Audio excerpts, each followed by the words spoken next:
welcome back to UMass Sports Weekly. Before we get this segment started, we'll update you on those Minutemen. They're out in Baton Rouge, as we said, and at halftime they trail by 12 points, make that, to the LSU Tigers, and that's a 44-32 game going into the second half. Caddy Lelane's got 7 rebounds for the Minutemen, but we're going to look for them to come back in that one. But now we're back with Marc John Louis and Zander Manning, and we're talking about the MLB. We got some debate going on here so far. Let's see if you guys can live up to what we've had the last couple segments. So it's been a big offseason so far. What are the moves that really have come out to you as the biggest move? So we'll talk about the biggest move for you. I want a little debate stirring here. Zander, what's your biggest move of the offseason? Biggest move for me is easily Pablo Sandoval going to the Red Sox. Big move for the D Sox, finally replacing Will Middlebrooks, probably one of the worst third basemen in the league. But you got to look at Sandoval's numbers in the last 3 years. He's had a 971 fielding percentage last year, 940 the year before, and 954 the year before that. And then you look at his offensive numbers in the postseason. He's had great numbers in the postseason, hitting 500 over his career in the postseason. That's your biggest move of the entire offseason? He's here. Defense. Marc John Louis is ready to go. All right. It's one of my biggest moves, not the biggest. Give me your biggest move. You said a lot of idiotic things over the semester, and I let you get away with that, but, this one, it's the Red Sox. Of course the Red Sox are going to make big moves every offseason. They have the payroll that you can actually do that sort of thing. But this is the biggest offseason that I think that has happened so far in Major League Baseball. It's with the Seattle Mariners. It's with Nelson Cruz. Because, I was looking at Seattle, and, I was watching the Seattle Mariners this past offseason. I really wanted them to make the postseason this year. But, when your team is basically hitting, 237 as an entire whole, it's just not going to happen no matter how good your pitching is. And it's I was pulling for them. I wanted them to really make it this bad. It's I went to the end season and it's they're not going to make it because they can't score more than 2 runs a game. But now that you finally have Nelson Cruz, you have a guy who's, even though he's 35 years old, he's still in the prime of his career here. He had 271 last season, 40 homers, and had over 100 runs batted. And first time in the season that he hit over 40 home runs and had over 100 RBIs. He also led the American League and all of Major League Baseball in home runs all of last season. So what do you got to say to that, Zander? Victor Martinez, that's what I have to say to that. Look at Victor Martinez. The last few seasons, he's had 200. Hold on. You said that Pablo Sandoval was your I didn't say he was the biggest. No, I have a tie between 2 players. I'm asking No. You said the biggest. You said the biggest. You can't pick 2 players. They're cheating. Your choice, Zander. What's your choice? All right. I changed my point then. Go ahead. I changed it to Victor Martinez. Go ahead. 289 RBIs and 58 home runs in the last 3 seasons. I understand Nelson Cruz had 40, but that's home runs. Home runs can't carry a team. You got to have a guy who can knock runs in too. Victor Martinez had 289 RBIs. That's pretty big. For a team with the Tigers who made a resurgence the last 3 years, that's pretty big.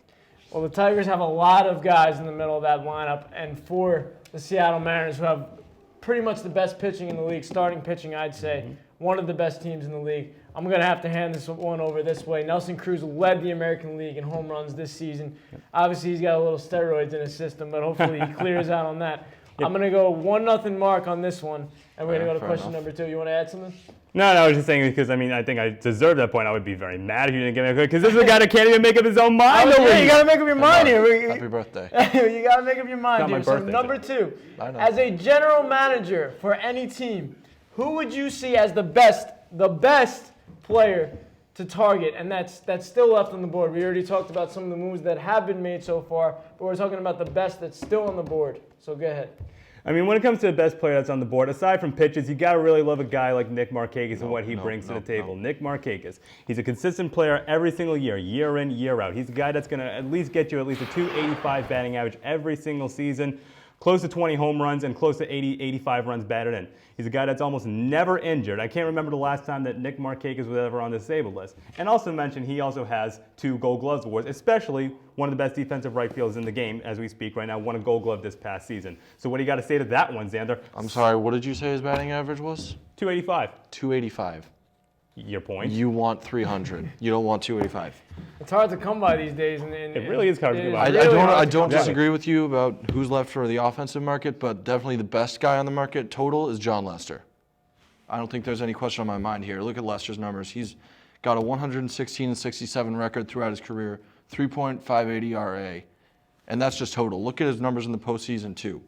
Postseason, he's got a 6-4 record, which doesn't even tell the story. He's got a 2.57 ERA, Didn't allow a run, period, in the World Series until Matt Holliday hit a home run in the World Series in 2013.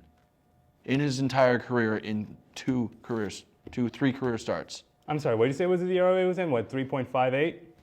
In his career. In his career. Including postseason and regular season. So what's your point? Postseason numbers. You got to have good postseason numbers to be a good free agent pick. Yeah, so you also need good regular season numbers to at least get you to the postseason there. 116-67 record. And what was his ERA again? 3.58. Okay, great. But he's the best one All right, out we're going there. to cut it off there. I'm going to cut it off right there.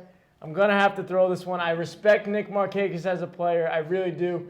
I You're a Yankee love the fan. way How does that work? No, I love the way he plays the outfield. I love the way he plays the game. He plays it hard every day. But I am going to have to throw this point to Zander only because John Lester has the postseason experience. He's taken his team to the postseason, obviously Markakis more does not. than Aren't you a Markakis Yankees has. fan? I am a Yankees fan, but I'm not going Hey, biased. Lester here. played There's for no the bias A's. going on here.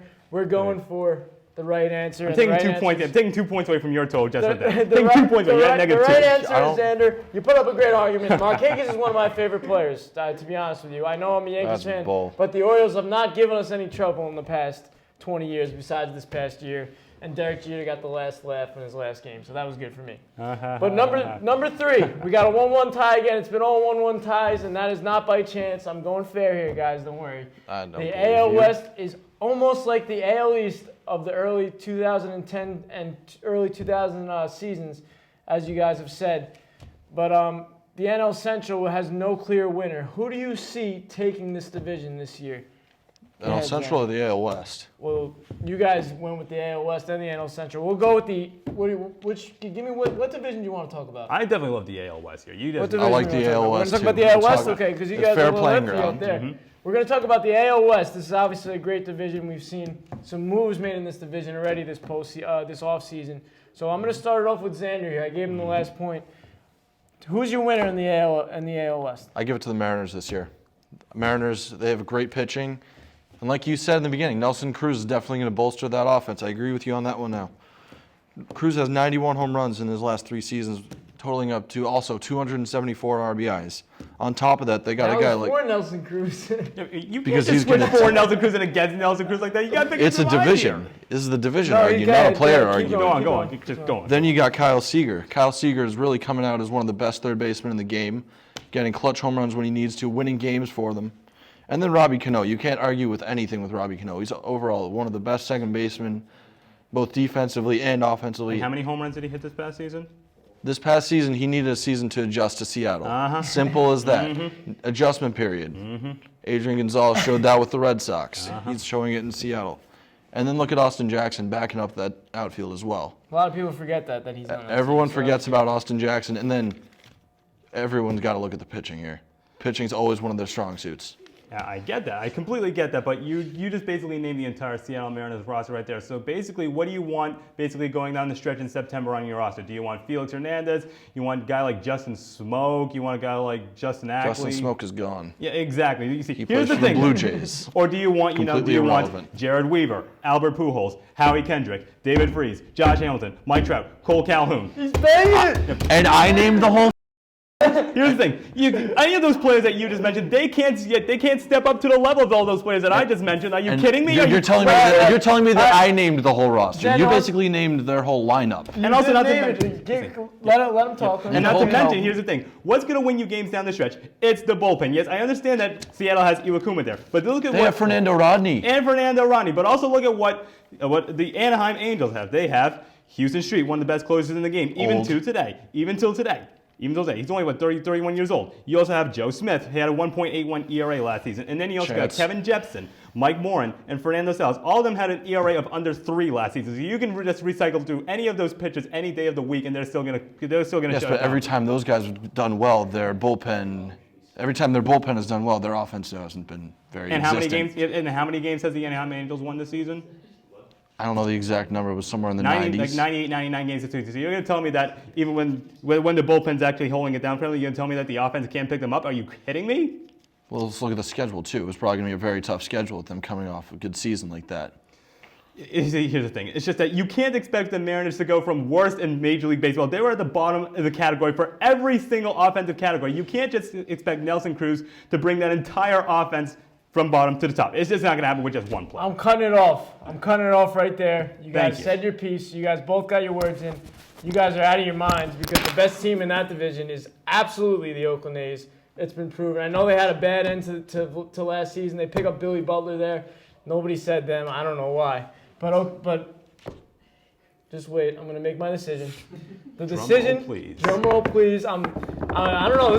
This is probably, I said it last segment, but this is probably the best argument so far because we got two guys with great points. But I got to go with the Angels. Yeah, I'm sorry. The Mariners just haven't shown enough for me. They have not shown enough for me. I got a little sour taste in my mouth to Robinson Cano, too. He's got to hit some home runs for me before I start believing in him in Seattle. So we're going with the Angels. They got to show me something. Mike Trout is the man. He's the next Mickey Mantle, in my opinion. So I'm going with those Angels. Great show tonight, guys. We did a great job. People came out of their shells tonight, and it was just a great show for us and a great semester. I want to congratulate everybody here on an outstanding semester. Great coverage for everybody on the show, and that'll do it here tonight for us. Thanks for watching us right here on Channel 19. Enjoy your Christmas break, UMass, and have a great Christmas and great holidays. Have a good night, UMass.